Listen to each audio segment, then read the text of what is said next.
Fiction, written and directed by Quentin Tarantino, was released in 1994. It stars John Travolta, Samuel L. Jackson, Uma Thurman, Ving Rhames, Harvey Keitel, and Bruce Willis as a bunch of people involved in three interwoven tales connected to the LA underworld. Being considered Quentin Tarantino's magnum opus, this is the 31st anniversary of Pulp Fiction's debut in the Cannes Film Festival, where it won the Palme d'Or, which is one of the most prestigious awards at the event. This is a movie that saw the comeback of John Travolta, who was a 70s icon, and it made him a bankable movie star once more. This was the same movie that made our brother, Samuel L. Jackson, into a household name as he became forever connected to playing pissed off nigger roles while spewing the word And of course, this is the movie that made Quentin Tarantino into a household name and a rock star of cinema.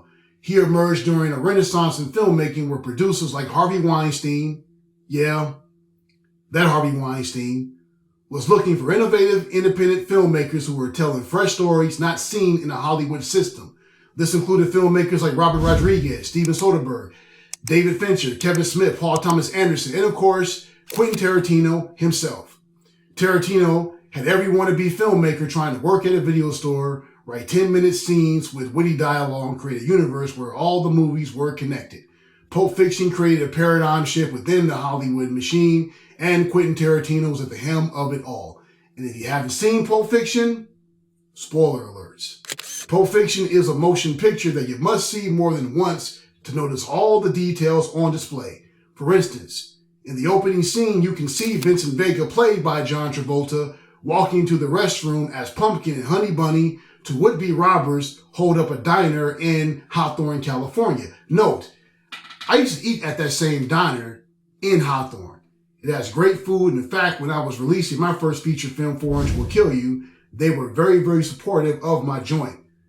Just to let you know. Pulp Fiction has three tales that take place over the course of 2 days.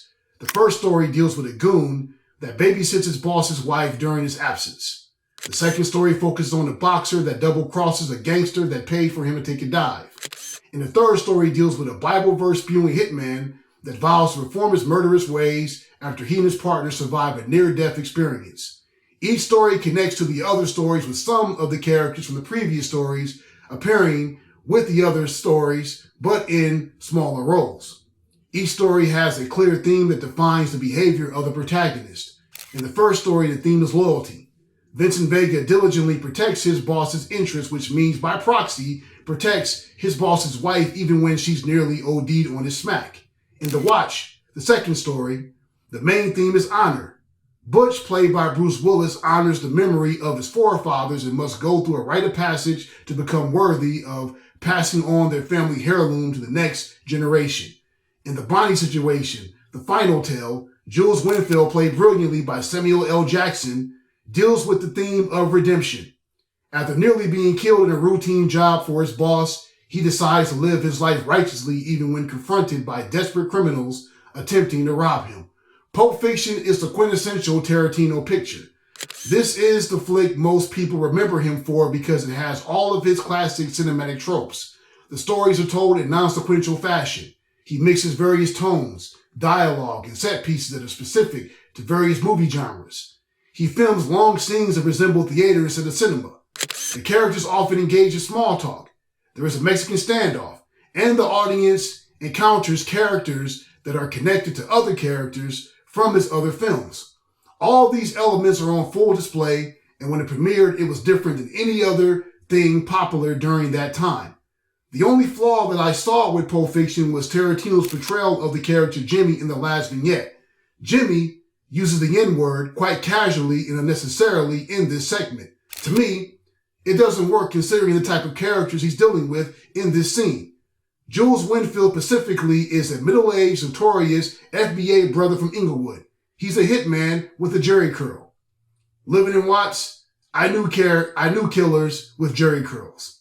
And I found it impossible that a hard-ass brother from Inglewood with a jerry curl would allow a corny-ass white guy from Toluca Lake to use racial epithets about black people without any recourse. I'm not saying Jules would have killed Jimmy, but he would have pistol whipped him, smacked the shit out of him, got in his face. He would have done something to shut that shit down and Jules would have given Jimmy that work. But this is Tarantino's story, so he felt it was necessary to concoct this fantasy. So there it is. Nevertheless, Pulp Fiction is arguably the most innovative movie of the 1990s, as you started having other films then and now that copied this blueprint. In my opinion, it's the most influential movie of the 1990s. It's undeniably a classic and deserves its place as one of the most influential movies ever made. I give it 4.5 out of 5 stars and a massive thumbs up. Thank you again for joining us here at The Movie Insurrectionist. I am your host, Rashad, The Movie Insurrectionist, and remember, theatrical release will never be televised. Take it easy.